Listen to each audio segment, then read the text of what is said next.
Slyfox Collective. I'm your host Jamie, and you are? I'm Ryan Dean. And I'm Nathan Reedman. And you're listening to Skyfox Collective. So, looks like you're the first one asking the first questions, Nathan. So, shoot. So, Jamie, what's your opinion on loot boxes in the gaming industry?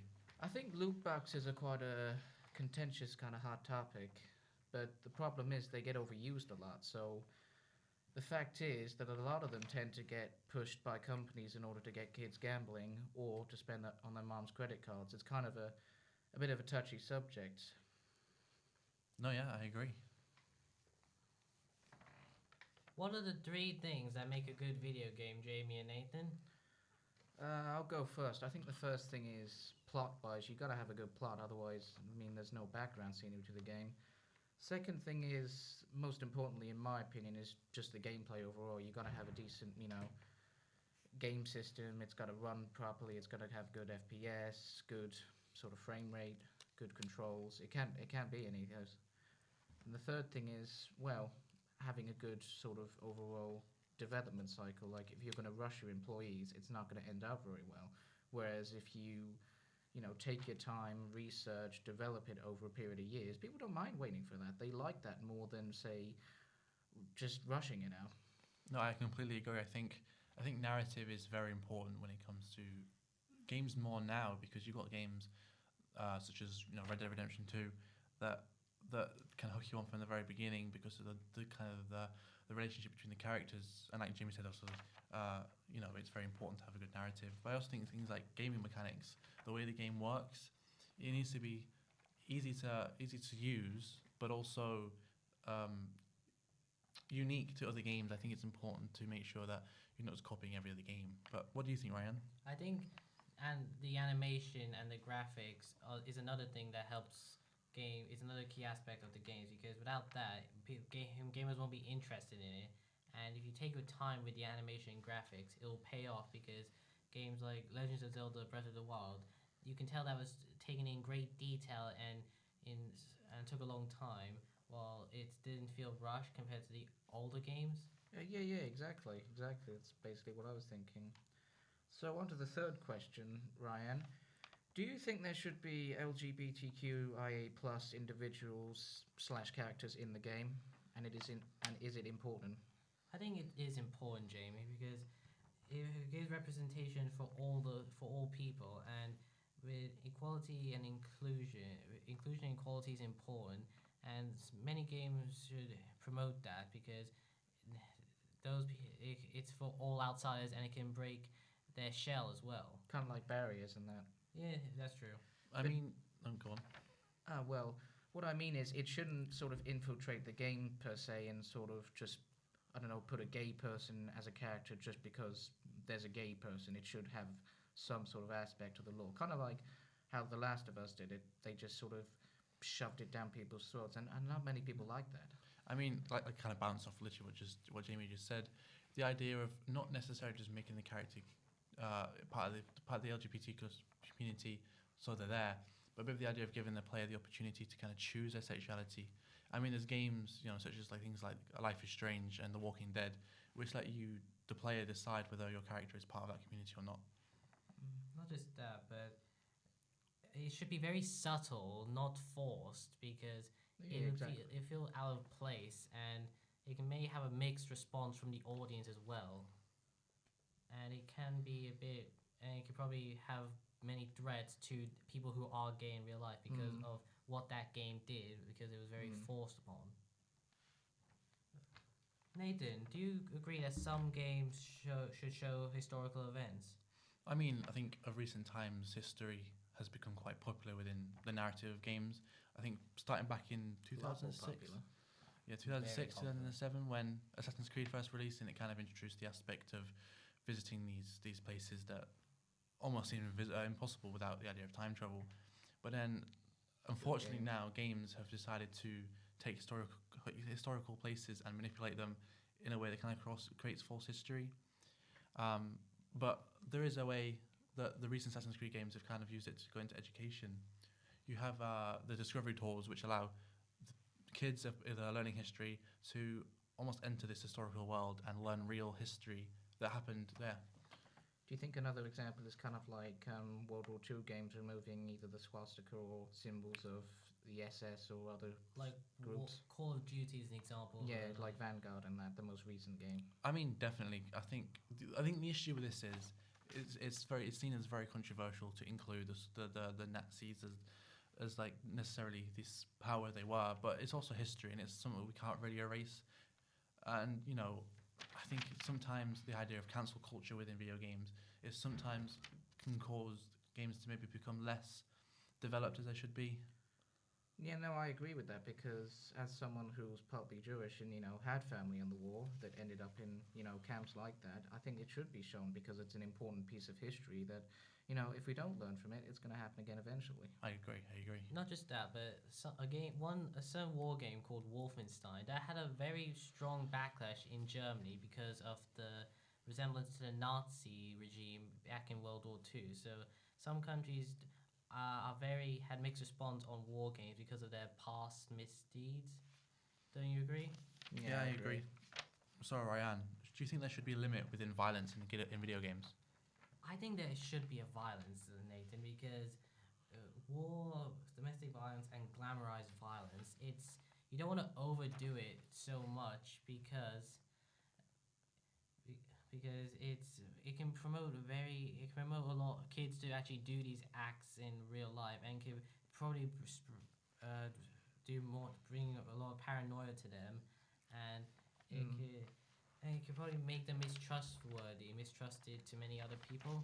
Yeah, I agree. I mean, the idea of violence in games is kind of it's something that's kind of depending on the time that you do it, because you've got games like Mortal Kombat, which are one of the most violent games I can think of, which get away with it because that's their style. Yeah, that's their DNA.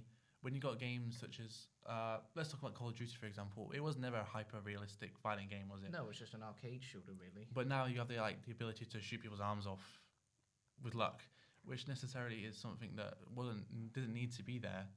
But it's still there for gameplay's sake. Yeah. Or Doom or any shooter game, they do it for like they're being realistic. It's very realistic. But games like Mortal Kombat and stuff, we all know it's not. It can never happen because it's very fictional. It's all fictional. Nathan, what are your thoughts on the unequal pay within the gaming industry? Do you think it's changing or getting worse? Well, I hope it's changing. As we know from last year, there was the big exploit where Blizzard actually revealed that they were underpaying their female workers compared to their male workers, even though both of them had been working as hard on the game that they were working on. It shows that there needs to be change in the modern era, but it's slowly changing for sure. Yeah, I'm sure it is slowly changing, but I think we need to find a way for it to change quicker and become more open for people to kind of talk about the fact that they're not being paid as much as they think they should be. What features should never be included in a game? What features should never be included in a game? I think the idea of racism being put in a positive light, the idea that you got games like Grand Theft Auto, which kind of show you the idea that it was kind of cool to be racist and these little jokes. And as much as that game has got praise for being one of the greatest games of its time, it definitely does put things such as terrorism and racism into a positive light, which is something we should probably focus less on.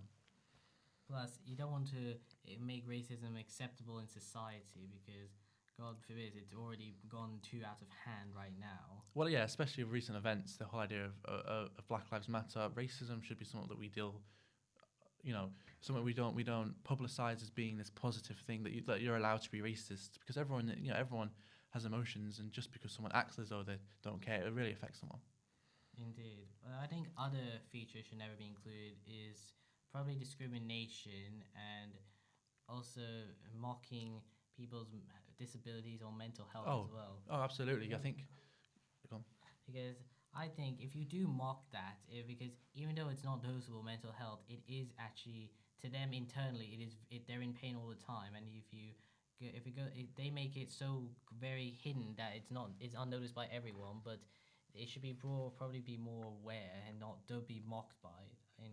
I think, again, going back to Grand Theft Auto, that game, I recently replayed that game, and there's a lot of jokes of people with autism and people with disabilities, and that idea it's kind of something you make fun of, but it's not something you make fun of. I have people that I know with autism, and it's a sensitive topic, and you don't want to kind of put them in a bracket where they think, oh, they're different than everyone else. Exactly. You don't want to differentiate people into other genres now. Like, Yeah. The political infiltration. So, Nathan, what do you think about the political infiltration on games? I think political point of view is something that's quite big right now.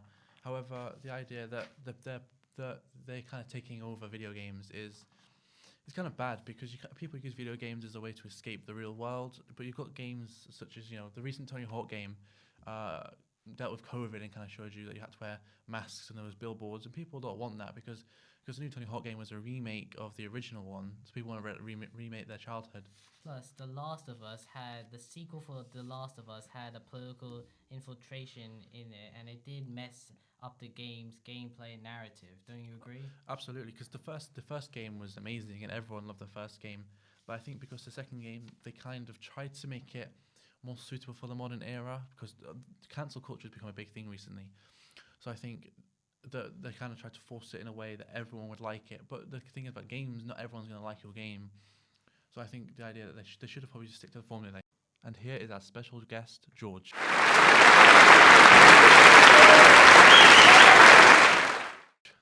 Hello. So George, I have a few questions to ask you, if that's all right. Yeah, that's... So the first one is a question that we've all answered. So I'm going to ask you, what are the 3 things that make a good video game for you? The first one is the gameplay. It's important to have gameplay to make it entertaining. The second is the narrative, because some games are important to have a story, and the third one probably player interaction. Yeah, no, I agree. I think we all had very similar answers to you, because we all agreed on the idea of a narrative to the story being probably one of the more key parts of it. Another question I have to ask for you is, do you think gaming addiction recently, especially due to things like lockdown and COVID, has become quite an issue in the gaming industry? I think gaming addiction, it can be a problem if it affects your work or school, but if you play for like an hour or two, then that's fine. Yeah, I think the issue with this is people are labeling gaming addiction as someone who maybe comes home from work and plays video games, but a lot of people find it just as a way to wind down after a long day, so we've got to be careful with what we describe gaming addiction as. Yeah, that's all. Okay, well, thank you all for listening. I hope you enjoyed this episode. If you have anything to say, leave a comment, and we hope to see you next time. Just quickly, we have filmed some interviews, which will be presented by Ryan, so I hope you enjoy them, and we'll see you next time. Goodbye.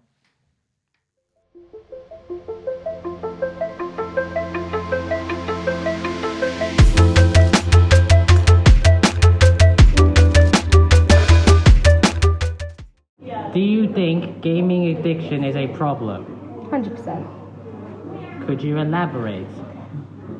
I think people become too involved in games and then their whole life revolves around them and they don't get the social interaction they need.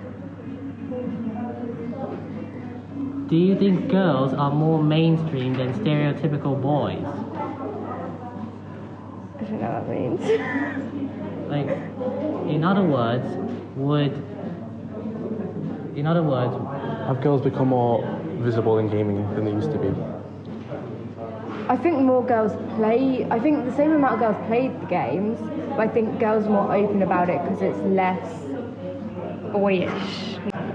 like, so, for example, video games originally was for boys and girls hardly played any at the beginning, and now it's evolved. I think it's more socially acceptable to play a game, like play a video game now than it would be before. What are the 3 main things that make a good video game? Fighting, talking to other people online, and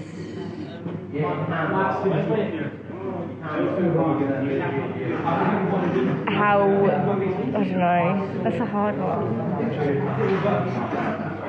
Graphics. What is your favorite video game and why? Call of Duty, because you can talk to people online through the game.